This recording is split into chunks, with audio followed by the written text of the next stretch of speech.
ఢిల్లీలో తెలంగాణ సీఎం రేవంత్ రెడ్డి బిజీగా గడుపుతున్నారు. కేంద్ర మంత్రి రామ్మోహన్ నాయుడుతో ప్రత్యేకంగా భేటీ అయ్యారు. రాష్ట్రంలోని వివిధ విమానాశ్రయాల అభివృద్ధి పనులకు సంబంధించిన అంశాలపై చర్చించారు.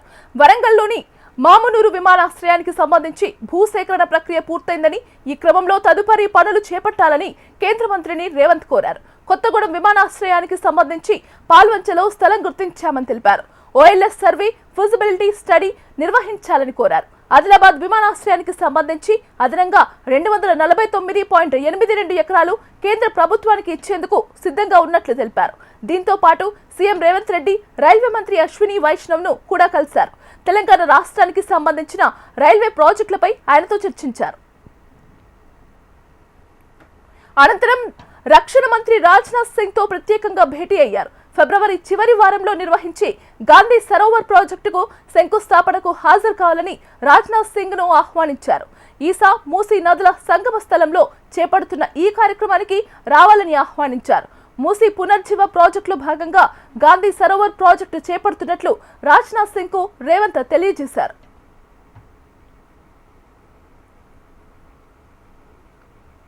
ఢిల్లీ పర్యటనలో ఉన్న సీఎం రేవంత్ రెడ్డి కీలక వ్యాఖ్యలు చేశారు. తెలంగాణకు తానే రాజు అని, తానే మంత్రి అని అన్నారు. తనకు ఎవరూ పోటీ కాదని మరోసారి స్పష్టం చేశారు. 10.5 ఏళ్ల పాటు తానే సీఎంగా ఉంటానంటూ ధీమా వ్యక్తం చేశారు. ఇక ఫోన్ ట్యాపింగ్ కేసు తుది దశకు చేరుకుందన్న సీఎం అన్ని కేసుల్లోనూ దర్యాప్తు ఆధారంగానే ముందుకెళ్తున్నామని చెప్పారు. తాను ఎవరి ఫోన్లు ట్యాప్ చేయడం లేదని, ట్యాపింగ్ చేసి ఆ కాల్స్ వినడం మానసిక క్షోభ తప్ప ఏమీ ఉండదని అభిప్రాయపడ్డారు. కేసీఆర్ పై కక్ష సాధింపు లేదంటూనే కేసీఆర్ ను జైలులో వేయాలనుకుంటే నిబంధనల ప్రకారమే ముందుకెళ్తామన్నారు. కాళేశ్వరం ప్రాజెక్టు మొత్తం అధ్యయనం చేయాలని, అధ్యయనం కోసం నిపుణుల కమిటీకి అప్పగించామని చెప్పారు. 3 గేట్లు మరమ్మతుల తర్వాత ప్రాజెక్టు కూలితే ఆ నింద తమపై వేయాలని బీఆర్ఎస్ చూస్తోందని విమర్శనాస్త్రాలు సంధించారు. కాళేశ్వరంపై విచారణకు సిబిఐ డైరెక్టర్తో పాటు కేంద్ర హోంశాఖకు లేఖ రాశామని, కానీ ఇప్పటి వరకు ఎలాంటి నిర్ణయం తీసుకోలేదని క్లారిటీ ఇచ్చారు. కాళేశ్వరం ఫార్ములా ఈ కార్ రేస్పై కేంద్రం ఎలాంటి చర్యలు తీసుకోలేదన్న సీఎం రేవంత్, సోనియా, రాహుల్ ను విచారించిన ఈడీ కేటీఆర్ ను ఎందుకు విచారించలేదని ప్రశ్నించారు. వచ్చే అసెంబ్లీ సమావేశాల్లో సింగరేణి టెండర్లపై ఒకరోజు చర్చ పెడతామని, అన్ని డాక్యుమెంట్లను సభలో ప్రవేశపెడతామన్నారు. ఒకవేళ కిషన్ రెడ్డి తన తప్పును గ్రహిస్తే దానిని ఒప్పుకొని క్షమాపణ చెప్పాలని ఆయన డిమాండ్ చేశారు. ఉమ్మడి రాష్ట్రంలో మంజూరైన ప్రాజెక్టులకు ఏపీ ఎందుకు అభ్యంతరం చెబుతోందని ప్రశ్నించారు సీఎం రేవంత్ రెడ్డి. కృష్ణా, గోదావరి బేసిన్లో తెలంగాణకు రావాల్సిన వాటా ఇచ్చి ఏపీ ప్రాజెక్టులు కట్టుకుంటే తమకు ఎలాంటి అభ్యంతరం లేదన్నారు.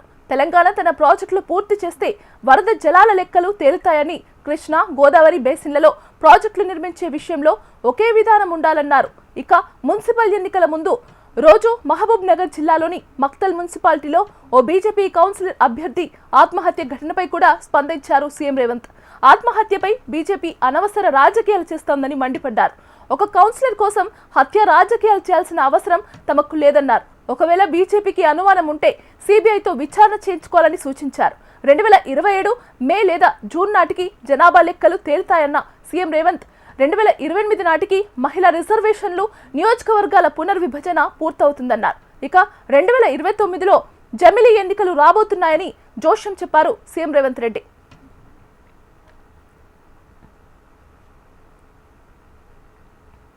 జీహెచ్ఎంసీ ఎన్నికల్లో ఎగిరేది గులాబీ జెండాని అన్నారు బీఆర్ఎస్ వర్కింగ్ ప్రెసిడెంట్ కేటీఆర్.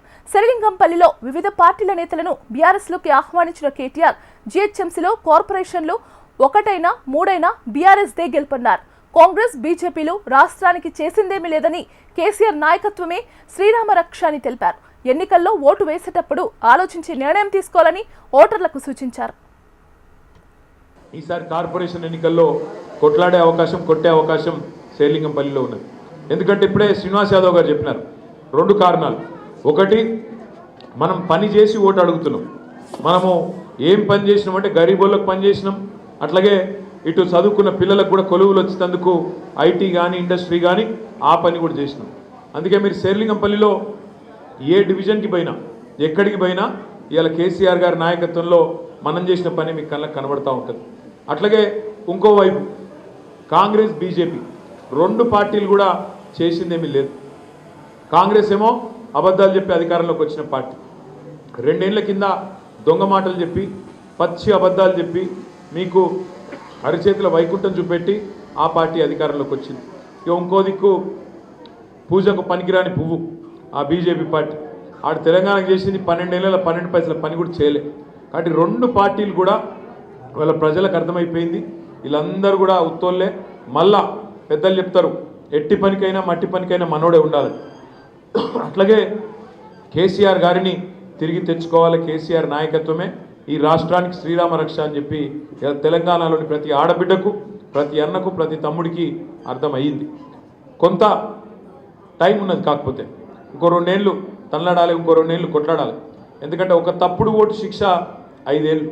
నేను అందుకే నిన్న మొన్న జిల్లాలు తిరిగినట్టు వరంగల్ పోయినా, కామారెడ్డి పోయినా, ఇక వేరే జిల్లాలు పోయినా, సిరిసిల్ల పోయినా, కరీంనగర్ పోయినా, అంతటా నేను ఒకటే చెప్పిన, ఏమంటే మీరు గుర్తుపెట్టుకోండి, ఓటేసే ముందు 1-2 సార్లు ఆలోచించుకోవాలి. తప్పు ఓటేస్తే 5 ఏళ్ల తర్వాత మళ్ళీ మనకు కరెక్షన్ అవకాశం ఉంటుంది తప్ప 5 ఏళ్ల లోపల మనం చేయగలిగేది ఏమి ఉండదు. అందుకే ఓటేసేటప్పుడు పైసలకు, కులానికి, మతానికి కాకుండా మనకు ఏ నాయకుడు అయితే కరెక్టు, ఏ పార్టీ అయితే మనకు న్యాయం చేస్తుంది, ఈ ఆలోచనతో ఓటేయాలి తప్ప మనకు కన్ఫ్యూజ్ కావద్దు అనేది ముందుగా నా రిక్వెస్ట్. క్రీడలు సాంకేతికతతో ప్రపంచంలోనే మొట్టమొదటిసారిగా అతిపెద్ద స్పోర్ట్స్ హ్యాకథాన్కు హైదరాబాద్ వేదిక కాబోతోందని రాష్ట్ర మంత్రి వాకిటి శ్రీహరి ప్రకటించారు. మార్చి 28, 29 తేదీల్లో గచ్చిబౌలి స్టేడియం వేదికగా 24 గంటల పాటు నిరంతరాయంగా ఈ కార్యక్రమం జరగనుందని మంత్రి వెల్లడించారు. 10,000 మంది ఇన్నోవేటర్లతో గిన్నెస్ వరల్డ్ రికార్డ్ లక్ష్యంగా స్పోర్ట్స్ హ్యాకథాన్ నిర్వహిస్తున్నట్లు నిర్వాహకులు తెలిపారు. సాధారణంగా హ్యాకథాన్లు 4 గోడల మధ్య కంప్యూటర్ల ముందు జరుగుతాయి. ఈ హ్యాకథాన్ స్టేడియంలో ప్లేయర్స్ లైవ్లో క్రికెట్, స్విమ్మింగ్, కబడ్డీ వంటి దాదాపు 25 రకాల క్రీడలు ఆడుతుండగా ఇన్నోవేటర్లు ఆ ఆటల్లో ఎదురయ్యే సమస్యలను గమనించి వాటికి అక్కడికక్కడే సాంకేతిక పరిష్కారాలను ఆలోచిస్తారు. 28-29 జరగబోయేటువంటి టెక్నాలజీ మిళితమైనటువంటి హ్యాకథాన్ కార్యక్రమాన్ని గచ్చిబౌలి స్టేడియంలో నిర్వహిస్తూ ఉన్నారు. ప్రపంచ దేశంలో ఇది మొదటిసారి జరుగుతూ ఉంది. ఈ కార్యక్రమాన్ని చేయవలసిందిగా క్రీడా ప్రేమికుల్ని అండ్ క్రీడలు పారదర్శకంగా క్రీడలకు టెక్నాలజీ మిళితమైతే ఖచ్చితంగా రిజల్ట్స్ బాగుంటాయని నేను అనుకుంటున్నా. 100% ఈ హ్యాకథాన్ కార్యక్రమాన్ని ప్రపంచంలో మొదటిసారి చేస్తా ఉన్నాం. అది కూడా మన తెలంగాణలో దట్టు మన గచ్చిబౌలిలో చేస్తా ఉన్నాం. నా సోదరుడు మక్తల్ సందీప్ గారి కార్యక్రమాన్ని తీసుకున్నారు కాబట్టి వారికి, వారి టీం కి శుభాకాంక్షలు తెలియజేస్తూ ఇటువంటి కొత్త ధనాన్ని వెతికితీసి ప్రపంచానికి తెలపాలనే ఆలోచన విధానం ఉన్న మా తమ్ముడు చేస్తున్న ఈ కార్యక్రమం జయప్రదం కావాలని కోరుకుంటూ 10,000 మంది పార్టిసిపేట్ అవుతా ఉన్నారు. దాంట్లో నేను క్రీడా ప్రేమికులు, మాజీ క్రీడాకారులు అందరూ కూడా పాల్గొంటే వీళ్ళు ఫిజికల్ గా ఆట ఆడేటప్పుడు ఆ ఆటలో ఉన్నటువంటి ప్లస్ ఆర్ మైనస్ ని కూడా టెక్నాలజీ మిళితం అయితే ఏం చేయగలుగుతాం అనేటువంటి కొత్తదనమైనటువంటి విధానాన్ని ఎంచుకున్నారు. కాబట్టి మన సహకారం కూడా అవసరం, ఖచ్చితంగా మన సహకారం అవసరం. కాబట్టి మనమందరం కూడా పార్టిసిపేట్ అయ్యి దీన్ని జయప్రదం చేయాలని కోరుకుంటాం. Thank you. మహిళలను ప్రోత్సహించి మహిళా శక్తిని బలోపేతం చేయాలని మంత్రి సీతక్క పిలుపునిచ్చారు. యునెస్కో గుర్తింపు పొందిన రామప్ప దేవాలయాన్ని మంత్రి సీతక్క సందర్శించారు.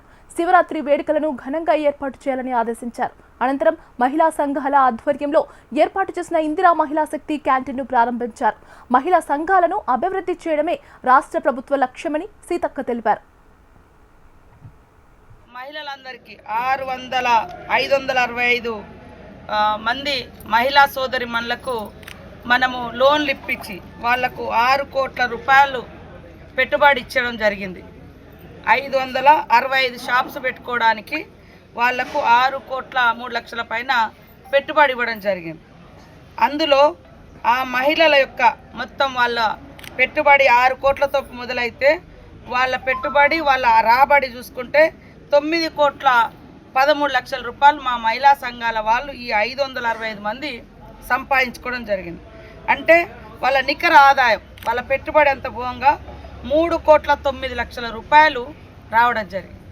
అది ఎన్ని రోజులు? ఒక 15 రోజులలో, 15 రోజుల ముందు నుంచి షాప్స్ 10 రోజులు, కొంతమంది వారం రోజులు, కొంతమంది 4 రోజులు ఇందులో పెట్టుకోవడం జరిగింది.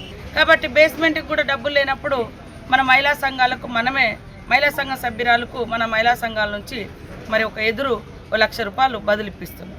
సో ఇట్లా ప్రోత్సహిస్తున్నాం. కాబట్టి ప్రతి ఒక్క మహిళా సంఘంలో చేరడం ద్వారా ఆర్థిక బలం, అందరి బలం. ఈ అక్క చెల్లెలు ఉంటారు, పెద్దవాళ్ళు అయితే అమ్మలకు బిడ్డల్లాగా సంఘం సభ్యురాళ్ళు. కాబట్టి ఈ రకంగా ఇవన్నీ ప్రోత్సహిస్తున్నాం.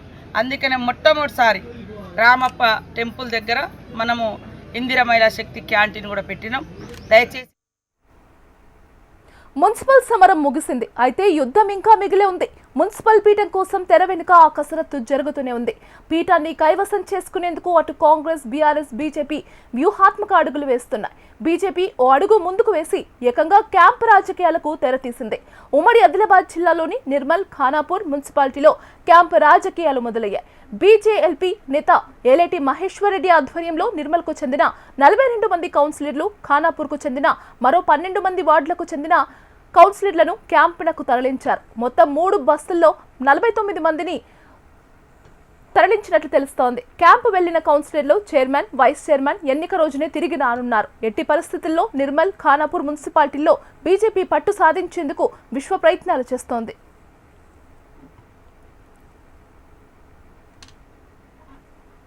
మున్సిపల్ ఎన్నికల పోలింగ్ సమయంలో సంగారెడ్డిలోని 34వ వార్డులో జరిగిన జగ్గారెడ్డి ఎపిసోడ్పై ఆర్ఎస్ ప్రవీణ్ కుమార్ తీవ్ర స్థాయిలో మండిపడ్డారు. 89 క్రిమినల్ కేసులు ఎదుర్కొంటున్న ఏకైక సీఎం రేవంత్ రెడ్డి దౌర్జన్య పాలనలో రాష్ట్రం అతలాకుతలమైందన్నారు.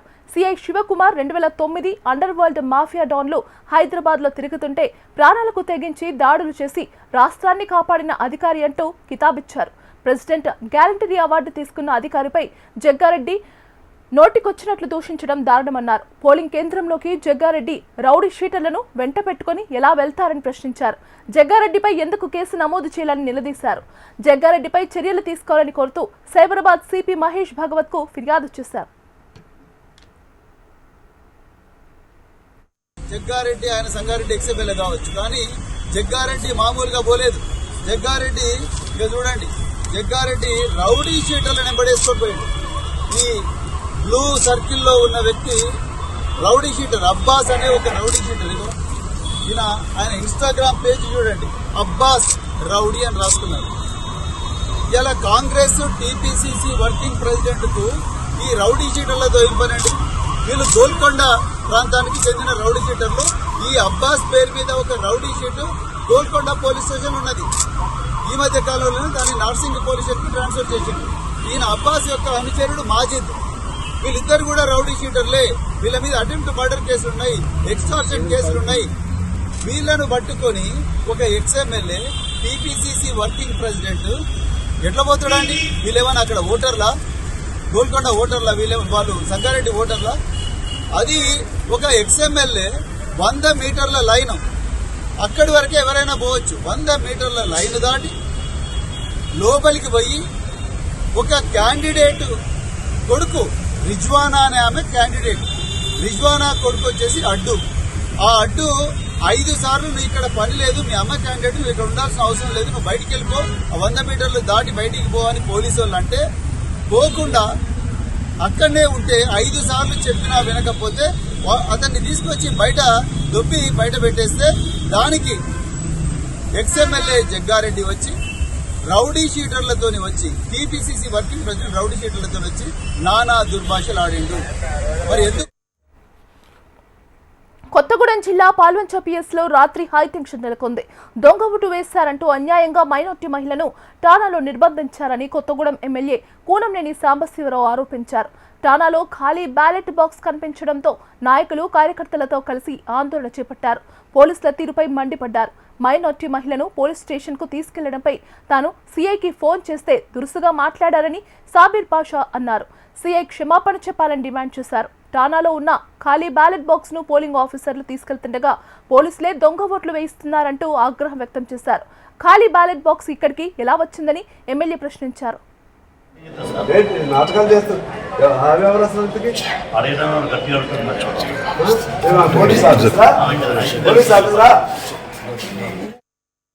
సిపిఐ పార్టీ నుంచి, టీడీపీ నుంచి పోటీ చేసిన అభ్యర్థుల్ని గెలవకుండా చేయటం కోసం అన్ని రకాల కుయుక్తులు పోలీసుల ద్వారా ఉపయోగించుకున్నారు. నేను వారు వీరని పేరు చెప్పను, కానీ ఈ పోలీస్ యంత్రాంగం ఈ విధంగా అన్వేగా ఎప్పుడు కూడా నేను ఎమ్మెల్యే లేనప్పుడు కూడా ఇటువంటి పద్ధతుల్లో పోలీస్ యంత్రాంగం దిగజారిపోలేదు. ఈరోజు ప్రతి బూత్ లో కూడా అభ్యర్థిని కానీ వారి లోపల రానివ్వకుండా వేరే వాళ్ళని ఫ్రీగా తిరగనీయటం, అదేవిధంగా వల్గర్ భాషతో ఎవరిని ప్రశ్నించిన వాళ్ళని తెచ్చడం, వాళ్ళ ఫోన్లు లాక్కుని వచ్చేలా పెట్టుకోవటం, పోలీస్ స్టేషన్లు పెట్టుకోవటం, అలాగే ఇంకా పలు పద్ధతుల్లో పోటీ చేసిన వాళ్ళని భయభ్రాంతులకు గురి చేయడం. అంటే ఇది ఏం సాధించుకోవాలని దేని కొరకు ఎట్లా చేస్తున్నారు మాకు అర్థం. వాలంటైన్స్ డే అంటే కేవలం గులాబీలే కాదు, ప్రమాద గంటికలు కూడా ఉంటాయని హైదరాబాద్ సిపి సజ్జనార్ ప్రజలను హెచ్చరించారు.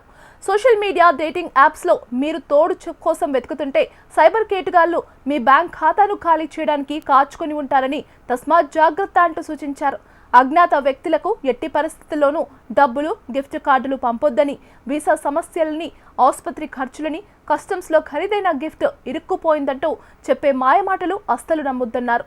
అనుమానం వస్తే వెంటనే స్నేహితులు లేదా కుటుంబ సభ్యులతో మాట్లాడాలని, ప్రేమ కోసం వేచి చూడొచ్చు, కానీ మోసగాళ్ల చేతిలో చిక్కి విలపించొద్దు, జాగ్రత్త అంటూ సిపి సజ్జనార్ చేసిన ట్వీట్ ఇప్పుడు సోషల్ మీడియాలో వైరల్గా మారింది. సైబర్ కేసుల నేపథ్యంలో ప్రజలు జాగ్రత్తగా ఉండాలని సజ్జనార్ విజ్ఞప్తి చేశారు. విశాఖలో ఐటీ కంపెనీలకు 99 పైసలకే భూములు కేటాయించడంపై ఏపీ శాసన మండలిలో అధికారం, విపక్షం మధ్య వాడివేడి చర్చ జరిగింది. రియల్ ఎస్టేట్ కంపెనీలకు భూములు ఎలా ఇస్తారని వైసీపీ ప్రశ్నించగా దానిపై మంత్రులు లోకేష్, అచ్చెన్నాయుడు వివరణ ఇచ్చారు. ఏపీకి కంపెనీలు రావడం వైసీపీకి నచ్చడం లేదని లోకేష్ అన్నారు. విశాఖలో ఎకోసిస్టమ్ క్రియేట్ చేయాలంటే పెద్ద కంపెనీలు రావాలని, అందుకే 5 కంపెనీలకు భూములు లీజుకిచ్చామన్నారు. విశాఖలో విలువైన భూముల్ని తక్కువకే ఇవ్వడాన్ని ఎమ్మెల్సీ బొత్స సత్యనారాయణ తప్పుపట్టారు. 5,000 కోట్ల విలువైన భూముల్ని గీతం యూనివర్సిటీకి ఎలా ఇస్తారని బొత్స ప్రశ్నించారు. ప్రభుత్వం భూదోపిడికి పాల్పడుతోందని బొత్స ఆరోపించారు. ఈ క్రమంలో వైసీపీ సభ్యులు శాసన మండలి నుంచి వాకౌట్ చేశారు. దీంతో వైసీపీకి వాకౌట్ చేయడం ఒక అలవాటుగా మారిందని నారా లోకేష్ విమర్శించారు. ఈ అంశంపై అసెంబ్లీలో చర్చిద్దామని మంత్రి అచ్చెన్నాయుడు అన్నారు. సంబంధం లేని ప్రశ్నలకు జవాబు ఎలా చెబుతామని నిలదీశారు. ఆధారాలు చూపించకుండానే ఆరోపణలు చేయడం సరికాదని అచ్చెన్నాయుడు పేర్కొన్నారు.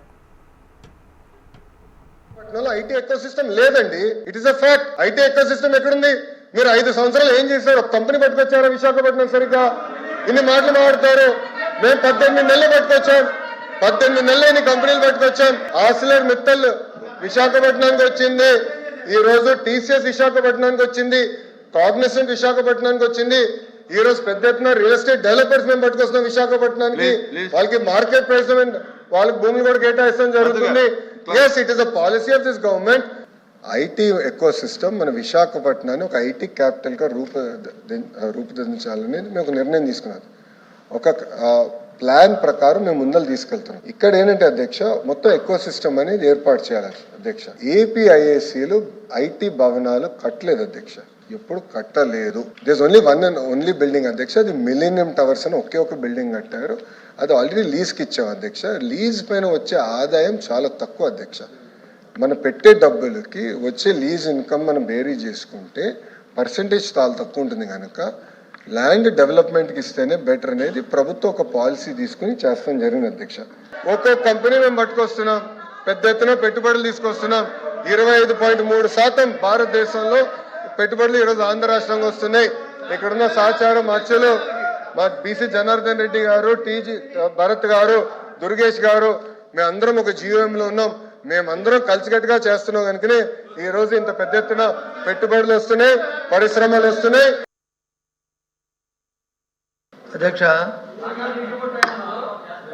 మా సభ్యులు స్ట్రైట్గా అడిగిన ప్రశ్న ఏంటంటే, విశాఖ నగరంలో ఉన్న విలువైన భూముల్ని మీరు వచ్చి 99 పైసలు ఇస్తున్నారు, అది ఇచ్చిన దాంట్లో పారదర్శకత లోపిస్తుంది. మీరు వచ్చి వారితో ఏం సంప్రదింపు చేసుకుంటున్నారో ప్రపంచానికి తెలియాలి, కానీ మాకు తెలియదు, ప్రపంచానికి కూడా తెలియదు. మీరు లోపాకారిగా చేస్తున్నారు. ఆ నేపథ్యంలో అదే సంస్థలు మన పక్కనున్న రాష్ట్రంలో, అదే హైదరాబాద్లో కానీ బెంగళూరులో కానీ పారదర్శకతతో బిడ్డింగ్కి వెళ్ళి వాళ్ళు వచ్చి కోట్లాది రూపాయలతో కొంటున్నారు. ఇక్కడికి వచ్చినప్పుడు వచ్చి ఊరికే 99 పైసలుగా మీకు ఇస్తామని చెప్తున్నారు అనేది మా ప్రశ్న అధ్యక్ష. దాని తర్వాత భావం అధ్యక్ష. దానికి వచ్చి వారు వచ్చి ఎకో సిస్టమ్ గురించి చెప్తున్నారు అధ్యక్ష. వైజాగ్లోను ఐటీ పార్క్ ఎకో సిస్టాన్ని 2004లోనే మేము ప్రారంభించాం అధ్యక్ష. ఆ రోజున నేను మినిస్టర్ని. I may stand this authority. 99 పైసలకి ఈ రాష్ట్రంలో ఏ కంపెనీలకి భూములు ఇచ్చారు, ఎంత భూమి ఇచ్చారు, ఎన్ని ఉద్యోగాలు వస్తున్నాయని ప్రశ్న అధ్యక్ష. ఓకే, ఏ సంస్థకి ఇచ్చారు, గతంలో ఎక్కడిచ్చారు, ఇప్పుడు ఎక్కడిచ్చారు, ఎవరు ఏం చేశారు డిస్కస్ చేద్దామంటే మీకు బీఏసీ ఉంది, ఒక రోజు పెట్టండి డిస్కస్ చేద్దాం. వచ్చిన ఏంటి అడిగారు, దానికి అన్నీ కలుపుకొని వెళ్ళడం వల్ల ఆన్సర్ కూడా సరిగ్గా రాదు. దయవుంచి మీరు కూడా అలాంటి మాట్లాడేటప్పుడు కంట్రోల్ చేయాలి అధ్యక్ష. మీరు చర్చకి పెట్టండి. టోటల్గా గత 5 సంవత్సరాలు ఈ భూముల పరిస్థితి ఏంటి, ఇప్పుడు మేము ఎవరికి ఇచ్చాం, ఎందుకు ఇచ్చాం, దానివల్ల ఏంటి ఉపయోగాలు, ఏంటి ఫలితాలు అన్నీ డిస్కస్ చేద్దాం. ప్రస్తుతానికి సభ్యుడు క్లియర్గా అడిగింది 99 పైసలకి ఏ కంపెనీలకి ఎంత భూమి ఇచ్చారంటే మా మంత్రి గారు 5 కంపెనీలకి ఇచ్చాం, ఎంత భూమి ఇచ్చాం, ఇన్ని ఉద్యోగాలు వస్తున్నాయని చెప్పి స్పష్టంగా చెప్పారు. దానికి ఫర్దర్గా ఏముంటే అడగాలి తప్ప అన్నీ అడగమంటే మాకేం అభ్యంతరం లేదు. ఇది అయిన తర్వాత బీఎస్సీ మీరు పిలుస్తారు, అందరూ ఉంటారు, అందులో 1 గంట అరగంట డిస్కస్ చేయండి, పెట్టండి, డిస్కస్ చేద్దాం. ఎవరేం చేశారు మొత్తం డిస్కస్ చేస్తే అన్ని వాస్తవాలు ప్రజలకు తెలియదు. ఏపీ శాసనసభ మండలి బడ్జెట్ సమావేశాల సందర్భంగా వైసీపీ కేంద్ర కార్యాలయంలో పార్టీకి చెందిన ఎమ్మెల్యేలు, ఎమ్మెల్సీలతో మాజీ సీఎం, పార్టీ అధ్యక్షుడు వైఎస్ జగన్ సమావేశమయ్యారు. సభలో అనుసరించాల్సిన వ్యూహంపై ఆయన మండలి సభ్యులకు దిశానిర్దేశం చేశారు. అసెంబ్లీలో బలం తక్కువగా ఉండటంతో అక్కడ మన గొంతు వినబడకూడదన్న సంకల్పంతో ప్రభుత్వం ఉందని అన్నారు. సభలో ఉన్న ఏకైక ప్రతిపక్షం వైసీపీ మాత్రమేనని, అయినా ప్రధాన ప్రతిపక్షంగా గుర్తింపు ఇవ్వడం లేదని చెప్పారు. ఒకవేళ వైసీపీని ప్రధాన ప్రతిపక్షంగా గుర్తిస్తే విపక్ష నేతకు కూడా సీఎంకు ఎంత సమయం ఇస్తారో దాదాపుగా అంతే సమయం మాట్లాడే అవకాశం ఇవ్వాల్సి వస్తుందని, వైసీపీని ప్రధాన ప్రతిపక్షంగా గుర్తించడం లేదని అన్నారు. కౌన్సిల్లో వైసీపీకి బలం ఉంది కాబట్టి వైసీపీ సభ్యులకు మాట్లాడే అవకాశం వస్తుందన్నారు. వైసీపీ సభ్యులకు మైక్ ఇస్తారు కాబట్టి ప్రజల సమస్యలను గట్టిగా వినిపించే వీలుంటుందని మాజీ సీఎం జగన్ అభిప్రాయపడ్డారు. ప్రజలు ఎదుర్కొంటున్న సమస్యలన్నీ తెలుసుకుని సబ్జెక్టుల వారీగా పూర్తి అవగాహన పెంచుకోవాలని పార్టీ సభ్యులకు సూచించారు. అవగాహన ఉంటేనే ప్రజా సమస్యలపై గట్టిగా మాట్లాడే అవకాశం ఉంటుందన్నారు. అప్పుడే ప్రజల్లోకి వైసీపీ గొంతు బలంగా పోతుందన్నారు.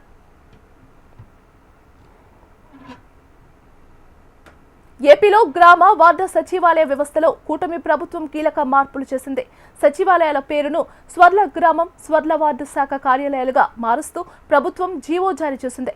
సంక్షేమ సేవలకు కొత్త దిశగా SGSW రూపంలో రీబ్రాండింగ్ చేస్తూ గ్రామ స్థాయి నుంచి వార్డు స్థాయి వరకు సేవలపై ఫుల్ ఫోకస్ పెట్టింది.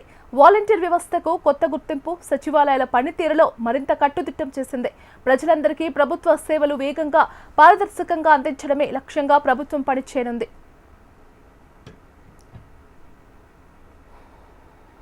మాజీ మంత్రి అంబటి రాంబాబుకు కేసుల చిక్కులు వీడటం లేదు. సత్తెనపల్లిలో సంక్రాంతి లక్కీ డ్రా పేరుతో బలవంతంగా టికెట్లు అమ్మారని నమోదైన కేసులో బుధవారం పీటీ వారెంట్ జారీ అయింది. ఈ నేపథ్యంలో అంబటిని గుంటూరు ప్రిన్సిపల్ కోర్టులో హాజరుపరిచారు పోలీసులు. కేసు వివరాలు పరిశీలించిన న్యాయమూర్తి 14 రోజుల రిమాండ్ విధిస్తూ ఆదేశాలు ఇచ్చారు. కోర్టు ఆదేశాలతో ఆయన్ను రాజమండ్రి సెంట్రల్ జైలుకు తరలించారు పోలీసులు.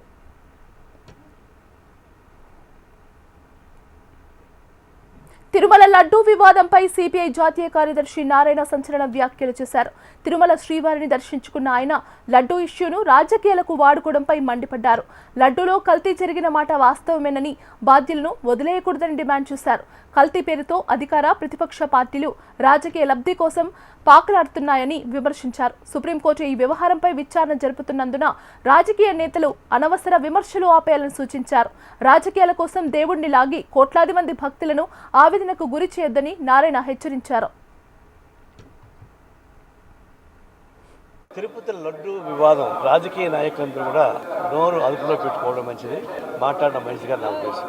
కల్తీ జరిగిన మాట వాస్తవమే, దాని దోషం శిక్షించాల్సిన మాట వాస్తవమే. ఎగ్జిక్యూటివ్ ఆఫీసర్ సహా వాళ్ళందరినీ కూడా శిక్షించాల్సిందే ఎస్కేప్ కావడానికి. అది చట్టం ఓపెన్ చేస్తూ ఉంది. కానీ అటు అధికార పార్టీ, ప్రతిపక్ష పార్టీ వాళ్ళు పొలిటికల్ స్వార్థపూరిత పొలిటికల్ మైలేజ్ కోసం పద్దాకా ఈ రెఫరెన్స్ ఇచ్చి లడ్డుల పైన మాట్లాడుతున్నారు. మేము ఈ రాజకీయ లబ్ధి కోసం ఫైట్ చేసుకోండి, కానీ దేవుణ్ణి అడ్డం పెట్టుకోవాలి. ఇప్పుడు తిరుమల కల్తీ నెయ్యి విషయంలో జరుగుతున్న ప్రచారంతో భక్తుల మనోభావాలు దెబ్బతింటున్నాయని జనసేన నాయకుడు బాలినేని శ్రీనివాసరెడ్డి అన్నారు. నెయ్యిని కల్తీ చేసిన వారిని వెంకటేశ్వర స్వామి శిక్షిస్తాడని తెలిపారు. తిరుమలలో నెయ్యి కల్తీ జరిగిందని, తనకు సంబంధం లేదని మాజీ టీటీడీ చైర్మన్ వైవి సుబ్బారెడ్డి చెప్పారని బాలినేని శ్రీనివాసరెడ్డి గుర్తు చేశారు. నెయ్యి విషయంలో క్లియర్గా చైర్మన్ గారు కల్తీ జరిగింది కానీ నాకు సంబంధం లేదన్నారు. ఎవరైనా కానీ ఇంకా వెంకటేశ్వర స్వామి మనోభావాల్ని దెబ్బతీస్తూ ఉన్నారు. పొద్దు గూగులు దాని గురించి చేసి భక్తులు అందరూ కూడా బాధపడతా ఉన్నారు. ఎవరు తప్పు చేశారా, ఎవరు ఇది చేశారా వెంకటేశ్వర స్వామి చూసుకుంటాడు, ఇంకేమనుంటే సిబిఐ చూసుకుంటారు. ఇంకా అంతవరకు నేను చెప్తా ఉన్నా. ఎందుకంటే నేను గమనిస్తా ఉన్నా ప్రతి వారి మనోభావాలు దెబ్బతింటా ఉన్నాయి. అది ఇంకా మీడియాలు కూడా ఇంకా తగ్గించేది బాగుంటుందని నాకు. కాంగ్రెస్ ఎంపీ రాహుల్ గాంధీ సభ్యత్వాన్ని రద్దు చేయాలని BJP MP Nishikant Dubey demand చేశారు. ఈ మేరకు అతని సభ్యత్వాన్ని రద్దు చేసే ప్రక్రియను ప్రారంభించాలని కోరుతూ లోక్సభలో నోటీసు ఇచ్చారు. నరవనే మ్యాగజైన్ను ప్రస్తావిస్తూ రాహుల్ విమర్శలు చేయగా, రాహుల్కు నిధులెవరు ఇస్తున్నారు, ఆయన చేతికి ప్రచురితం కానీ పుస్తకం ఎలా వచ్చిందని ప్రశ్నించారు నిషికాంత్ దూబే. భారత వ్యతిరేక శక్తులతో ఆయనకు సంబంధాలు ఉన్నాయని ఆరోపించారు. లోక్సభలో రాహుల్ సభ్యత్వాన్ని రద్దు చేయాలన్నారు.